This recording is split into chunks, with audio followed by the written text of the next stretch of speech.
আমাদের চলচ্চিত্র তো ঘুরে দাঁড়ানো শুরু করেছে। আমরা আন্তর্জাতিক মানে আমরা পৌঁছবো। যে আমাদের চলচ্চিত্র যখন একটু ঘুরে দাঁড়ানো শুরু করলো তখন তো আমার বয়সটা একটু বেশি হয়ে গেল। না, প্রথমে ধন্যবাদ দিই আমাদের ক্যাপ্টেন রাফি। ক্যাপ্টেন চলে গেছে। রাফির সঙ্গে আমার একবারে শুরু থেকেই, রাফির প্রথম ছবি থেকেই তার সঙ্গে আমার কাজের অভিজ্ঞতা এবং একটি চমৎকার বোঝাপড়া আছে, আমাদের একটা চমৎকার কেমিস্ট্রি আছে। আর সবচেয়ে বড় কথা যে আমাদের চলচ্চিত্র তো ঘুরে দাঁড়ানো শুরু করেছে। অনেক ধরনের চলচ্চিত্র হয়, এটা এক ধরনের চলচ্চিত্র, আরও অনেক ধরনের চলচ্চিত্র হচ্ছে এবং সব চলচ্চিত্রে কিন্তু আমরা আস্তে আস্তে ঘুরে দাঁড়াচ্ছি।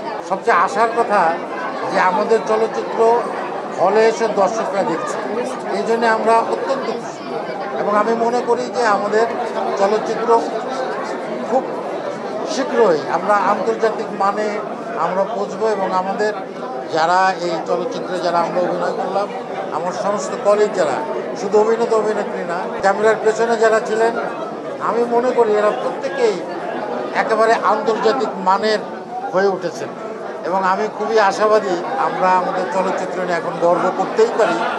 আর একটু আক্ষেপও আছে যে আমাদের চলচ্চিত্র যখন একটু ঘুরে দাঁড়ানো শুরু করলো তখন তো আমার বয়সটা একটু বেশি হয়ে গেল, মনে হয় আরও বেশি সময় পাবো না। তবে আমি তরুণদের ব্যাপারে খুবই আশাবাদী যে আমাদের তরুণদের জন্য আমরা একটা জায়গা করে দিতে পারছি, আরও অনেক ভালো চলচ্চিত্র করবে। এবং আপনাদের প্রতি আমাদের অনুরোধ, আমাদের আর্জি যে আমাদের চলচ্চিত্রের যেমন সম্ভাবনা আছে তেমনি শত্রুও আছে, অনেক দস্যু আছে। আপনারা সবাই মিলে, বিশেষ করে আপনারা যারা গণমাধ্যমে কাজ করেন, সাংবাদিকতায় কাজ করেন, আপনাদের কাছে আমাদের আর্জি হচ্ছে আমরা সবাই মিলে যেন আমাদের এই চলচ্চিত্রের দস্যু, যাদেরকে আমরা পাইরেট বলি, সে দস্যুদের যেন আমরা মোকাবেলা করতে পারি এবং তাহলেই আমাদের চলচ্চিত্র নিয়ে আমরা অনেক অনেক দূর যেতে পারি।